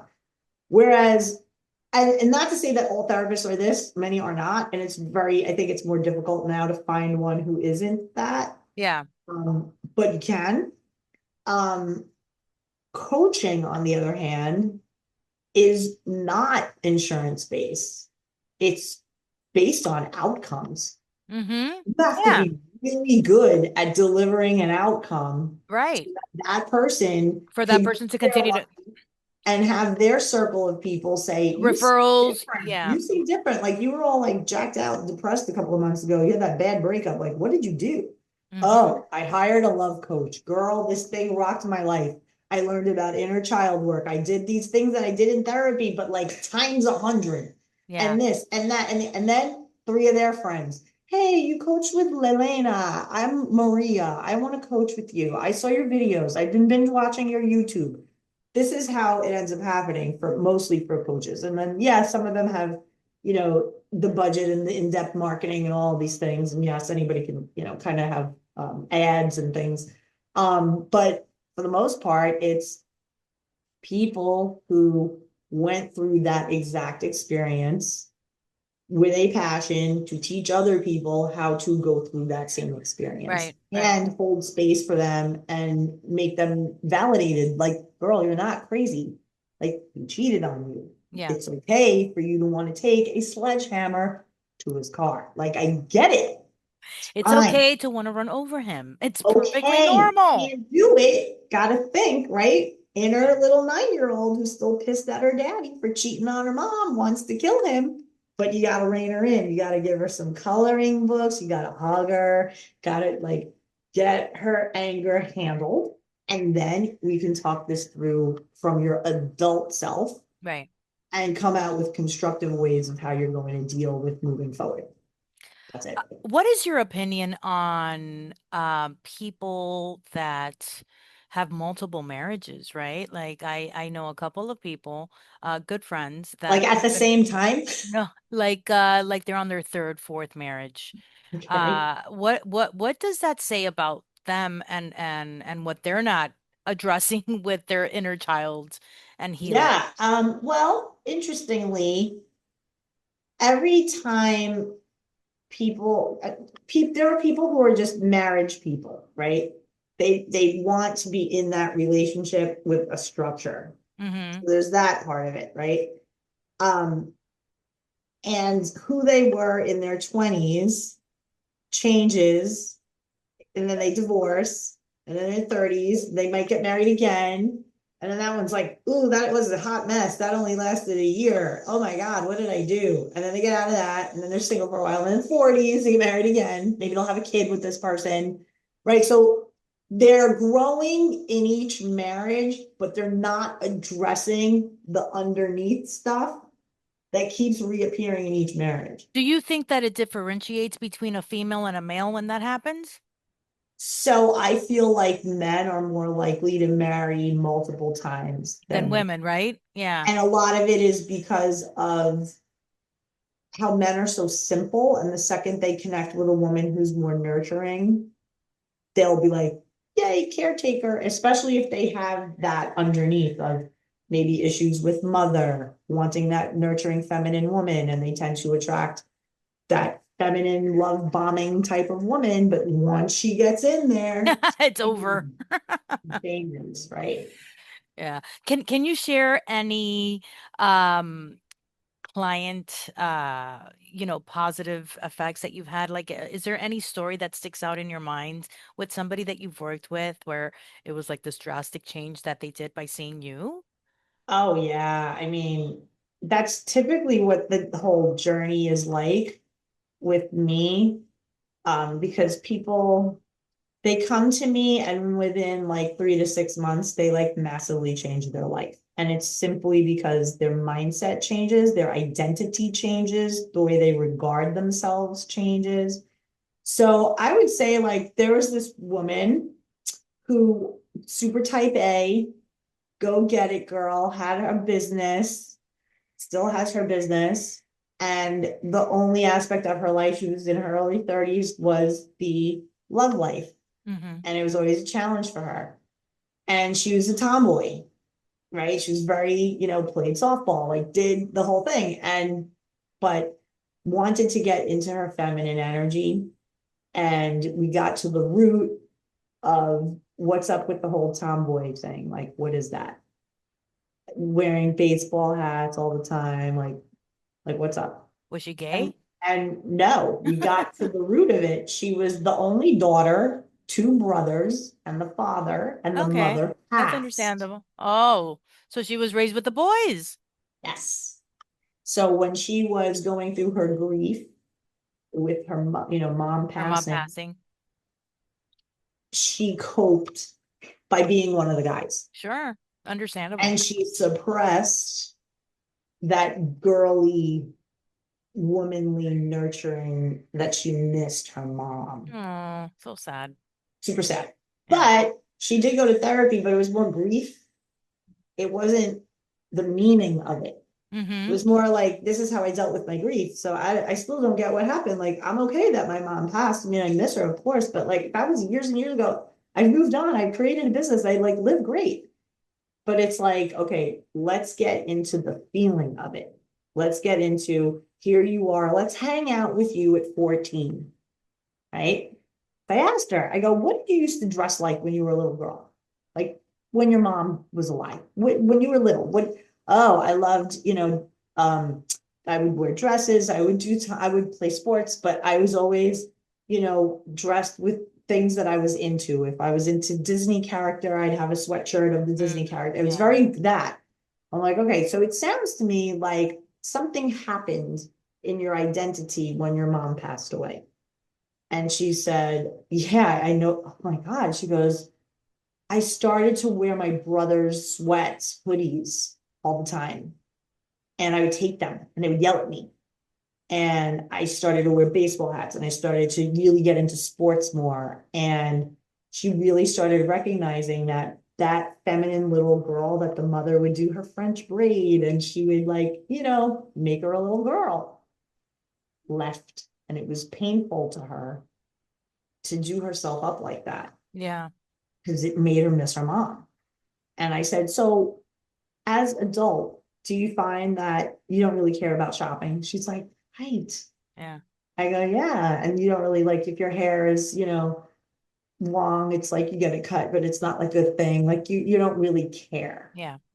And I go, because you're beautiful naturally. Like, she's like, thanks. But like, I never really bank on that. I never really pay attention to that. And I said, well, maybe that little girl, she might want to get her nails done. Maybe she wants a mani pedi. Maybe she wants to put some highlights in her hair. I don't know. Yeah. Like, hang out with her and ask her what she misses, what she wants. And she did it. And we did it in a session. We did some like inner child work. We got in touch with her little 14-year-old junior high girl. And she said, I want to go shopping and I want to have a dress and I want to wear pretty shoes and I want to get makeup and I want to do all these things That's so that I sweet. was looking forward to doing with mom. And then mom died and it all went away. Do you It's, use any forms of like hypnosis when you are I trying? don't because I'm not trained in that, but Hmm. I have had hypnotherapy and I love it. I've never done that. I want to do that. Especially, yeah, I found a dude in Miami who was amazing, but I went to him in person. I didn't do remote. I No, don't no, no. like I believe that that has to be in person too. for Yeah. sure 100%. Yeah. Yeah, I, I I, tried to do it remote and it didn't, and it wasn't the same. I But would, I it's would, a very powerful modality for sure. yeah. Yeah. To take you back, right? To really get you in that moment Yeah. that To you really shut get you in off. that moment where you're Yeah. like, I do, it's not necessarily hypnosis, but it's like a guided Like visualization a that I'll do with regression, almost like a, clients. yeah. So I'll put a girl like, and like this girl that I'm telling you about, I was like, all right, close your eyes and think about yourself at 14. Like, tell me what is on your walls in your bedroom. Like, I put her back in You're her, taking her back to that yeah. place. I'm like, what's on your walls? And she's like, oh, I have, But a isn't that in essence like a form of almost like a very right, but light it's form of more like hypnosis? visualization because I'm not like You're right. regressing. Like, I'm not putting them You're under. not going under, right? Right. So there's that. And then what ended up happening was she just kind of started changing up her wardrobe and started like dressing up more and just being more girly, allowing herself to be more girly. And she got pictures done for a dating app. She put herself out there. She met this dude.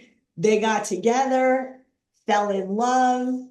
And he is the best of both worlds because he's a very outdoorsy guy and she has dog and he had dog and they would go and they live in the Yeah. Carolinas. So like they would go to the mountains, the rock, walk around the lakes and whatever.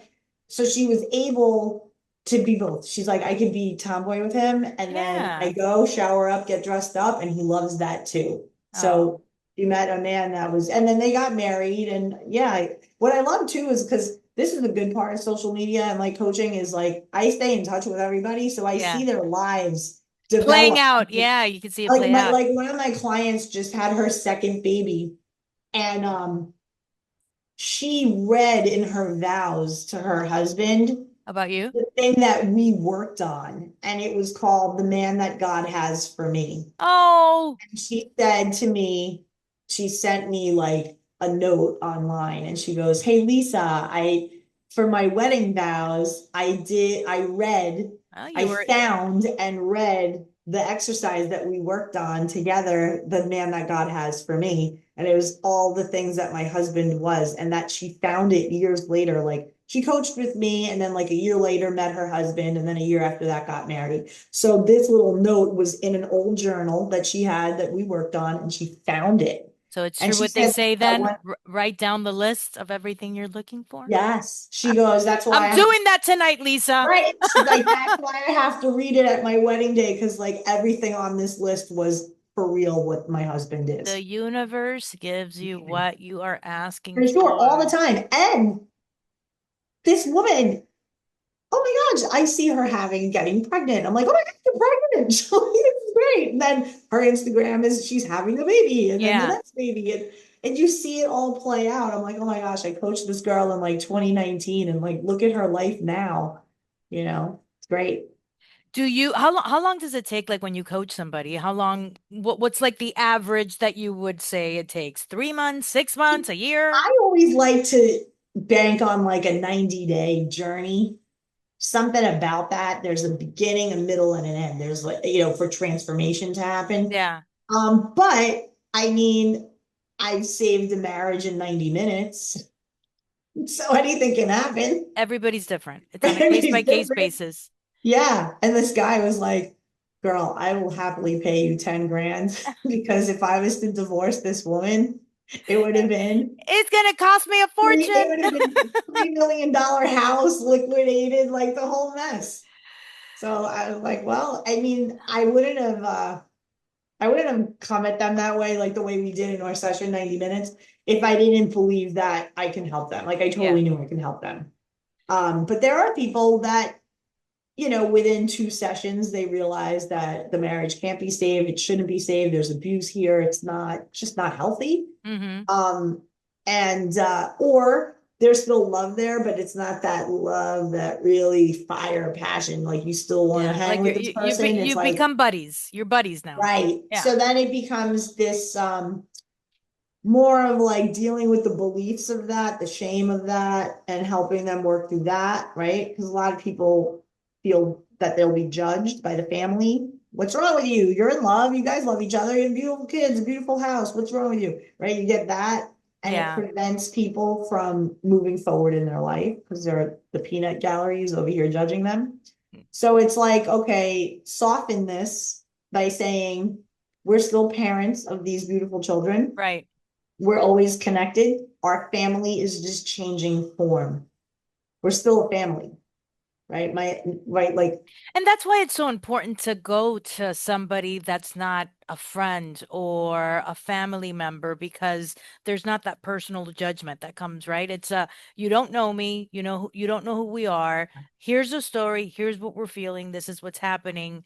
Is there hope for us in your opinion or yeah. not? And hearing And it from somebody that's non-biased with anything that's right, happening right. is Because, important. and I always like, let's say my couples, like, and with anyone really, I'll always ask, what's the ideal outcome that you'd want for this? Mhm. Yeah, what do you want? What do you Because guys I'm want? not attached to any outcome. You get to decide. I'm just here to coach you towards what you say you think you want. Now that can change as we do this work and things start to get revealed. You start peeling the onion layers. You might discover you want something completely different, and that's Right. fine too. This is like a psychic reading, right? It's like we're feeding off the energy at the present moment. Right. Like I coached a woman recently, and I was like, I think you still love your husband. Right. I think you're just being a hard ass. Mm-hmm. Because she wanted me to give it to her straight. I Yeah. go, do you want me to give it to you straight? Do you just want to like keep kind of circling in your own thoughts? Like I can support you on both. And she's like, I just feel like we're so disconnected and this and that, and he's doing this to me and I don't understand it and da da da da. And I just shut him off and I just do my own thing. And I was like, yeah, I'm not buying that you want to get divorced. Right. Right. And she's like, you're not really? Why? And I said, I don't know. You remind me a lot of me. Like when I was in it with my husband and we were separated and it was limbo. Like I loved him. I was like, if this dude came to me tomorrow and said, we sold our house, we made this much money, we're now in Miami, let's go find a house and be together and renew our vows and like go to Turks and Caicos and renew our vows on the beach. I would have been, let me pack in 10 minutes. Right, I would right. have been in it, 100% in it. Yeah, And I think he's that too. When I said that to her and I go, and I yeah, think you're that too. If he showed up differently for you, you'd be on board 100% yeah. because you still love him. Sometimes that's all it takes. It's true. So I said, well, let's do a little work around how you're coming at him and why. And let's see if we can get you to kind of change the energy in your house because that's your power as a woman. Like a woman can come in No, it's and true. I like that. oh yeah, That's right. Like let him come home to a warm, loving home, not right. bickering and screaming and constant arguing Yeah, about everything and complaining you didn't take out the yeah. trash, right? Like Yeah, and we she had to also have work on a lot of like an anxious energy that she had. It was tied to abandonment. Like she had to like deal with stuff that she knew because therapy told her it, but she didn't know how to integrate it. She didn't know how to take what she learned in therapy and actually process it and put it into action in her life. yeah. So she was always up her husband's ass about needing to bond with him as soon as he came home from work. Yeah, and that What clingy happened? energy is also horrible. And Yeah. the husband, we came to learn through sessions, was I gave him a platform. I was like, all right, dude, here's the thing. I'm going to ask you what you need in your perfect scenario. What would life be like in your perfect scenario when you get home from work? And he said flat out, no one talks to me for 45 minutes. I go have a shower. I may have a beer. He needs to unplug. I need to just get out of what just happened for 8 hours and Right? then step into I can receive my family. Right. So Right? I said, that's it. Like legit. You think all of your bickering starts because you walk in and she comes at you? Yeah, all the time. And I said, okay, are you to the wife hearing what he's asking you for? As a wife, are you able to show up for him in that way? Just have dinner on, have whatever you're doing, and say nothing to him and know that he's just gonna have a shower with a cold beer and he'll come see you in 45 minutes. And she was like, yeah, I guess I could do that. And I go, okay, but that sounds wobbly. Like, what is Yeah, no, going no, you on? got to do that. But there was good reason. So I said, okay, well, you sound wobbly in that. What is it? Well, what about my needs? What about what I need? And I said, okay, what is the version in you? What is that? Who is that girl? And we did work around her with him sitting there. And she went back to the 11-year-old whose father was cheating on her mother and divorced her. I Mm. said, you She's got want a your trauma. daddy. You want your daddy and you want to feel secure, right? So what do you need from him when he comes home? If you have to give him his space, what little connection would work for you? She was crying and she said, if he just kissed me hello, that would Oh, be good. that's simple. That's all. And I go, okay, so that's the deal. Do we have an agreement? You come in, garage goes ding, and you hear the alarm ding. Oh, husband's home. You're gonna give her a kiss, you walk in, make a connection, and then you go off and have your shower. Are we in agreement? And then they were like laughing. I go, seriously, like high five each other, hug it out. This is an agreement. Pinky swear that shit. It's on. Tomorrow, effectively tomorrow, you do this. This is your new normal. And they did it. And he said, game changer. Yeah. And you know, for men, especially for men, because I believe women are the more complicated ones. If you really lay it out that simply for them, where you communicate it to them, like put it in black and white for them. I just need you to acknowledge that 100%. give me a kiss, give me a little hug, and then go do your thing. And then promise me that after you have your downtime for 45 minutes to an hour, because you've been working all day, you're then going to acknowledge me also because I've also been home with the kids and taking care of all of this all day. Yeah. And this is also challenging on my end. So Totally. communication is And a key, lot of girl. the thing too that we get is division of labor in the home. And the problem is that parents, Gen X especially, they didn't raise their kids with like much responsibility. Yeah.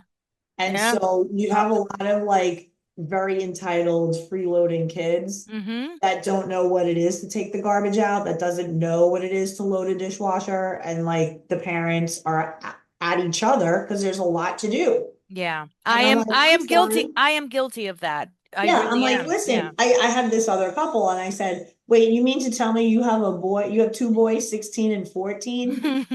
And I'm sorry, why isn't your car washed every weekend? Yeah, yeah. Why That are is you doing the lawn? Why do you even have a landscaper? yeah. Like, what's going on here? Yeah, yeah. Oh, these kids today, they don't want to do anything. I'm sorry, you're the parent. They're living Right. in your house. Who's the parent? Who's the kid? This Yeah. is how it works. Stop being their friend and start laying it down. Being Yeah. like, hey, this is how life works. You give, you get, Yeah. Yeah. right? It's not just, you get because you ask. It's no, what are you giving to get my car this weekend? Right. To get Well, no, money. I'm gonna wash your car on Friday and I'm gonna take it on Saturday and then I'm gonna fill it with gas. Deal.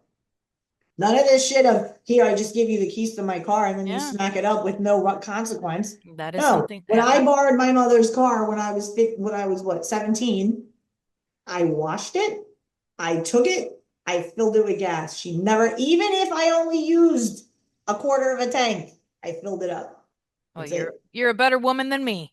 Well, because I was Generation X and my mother didn't tolerate that shit. Yeah, my mom was a weak link. We were She raised to be empowered through responsibility Yeah, and yeah. accountability, As it should be. As it as should it be. should be. And Yeah. so a lot of the stuff that I go with couples, it's listen, I'm Gen X too. I get it. Like we were parented in a certain way that we maybe didn't take the good.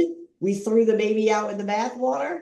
And Hmm. now you're overly indulging your kids and they don't have any discipline. There's no self-discipline. There's no, I'm 15 years old. I should go get a job. I should figure out, find something to do, go work somewhere. Yeah. You don't Yeah. see any teenagers working anymore. They're not I was doing shit. I was telling my daughter because we live right next to a public supermarket, and that's a great company to work for. Yeah, And they have it's a lot of teens here in Sarasota at the Publix by us. There are a It's a lot of great teens. company. It's within walking distance from the complex that we live in. And I was telling her, I was like, Sydney, come on, this is a perfect work 2 days a week.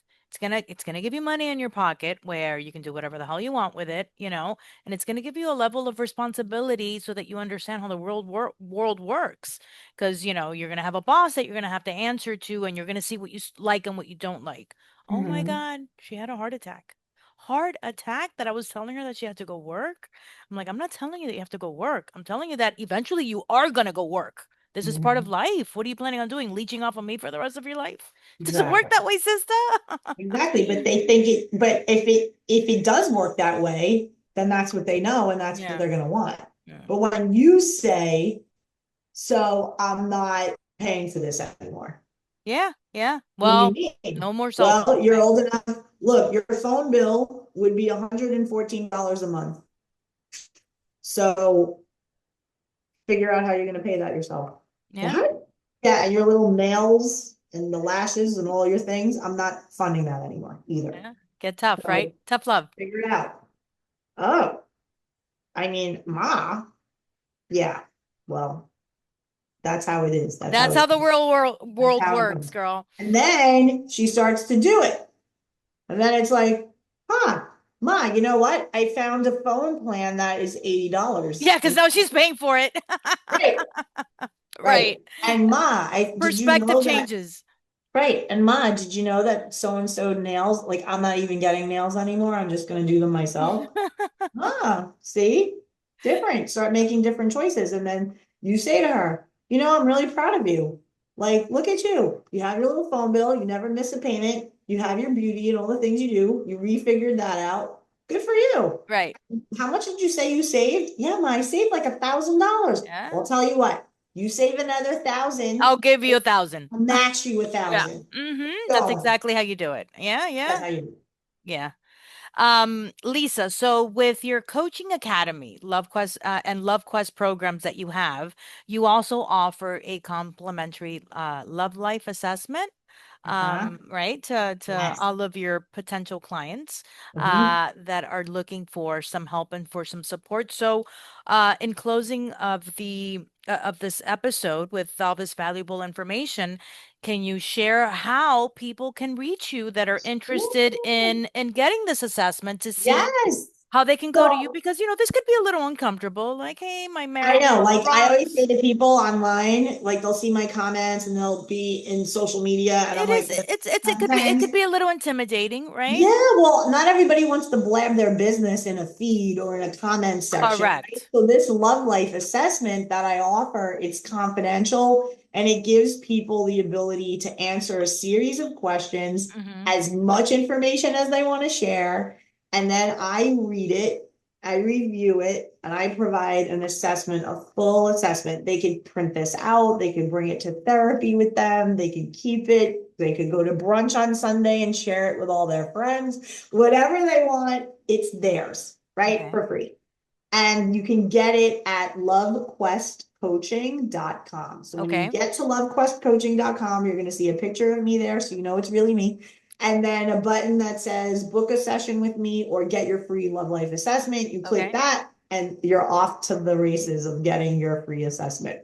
That's awesome. So how can people reach you? How can they contact you other Same than place, best place to go is lovequestcoaching.com. I have a really good blog there where a lot of articles that you could print out with steps on how to heal certain things that are coming up. There's all the programs are listed on there as well. So yeah, it's a really good resource. So at the end of the podcast, once I post it tonight on the comment section, I do this with every episode. I will add all of your social media links, your Good. email address, so and lovequestcoaching.com, so that people can easily find you on social media. They can follow all of your work. And in closing, anything that you would like to finalize to share with anybody that's listening that may be struggling with life, love, just like the challenges that happen, Yeah, like for sure. So for anybody who's checking out this podcast first, thanks so much for hanging out with us. I'm hopeful that our conversation gave you some nuggets of wisdom, things to work on, things to move forward on.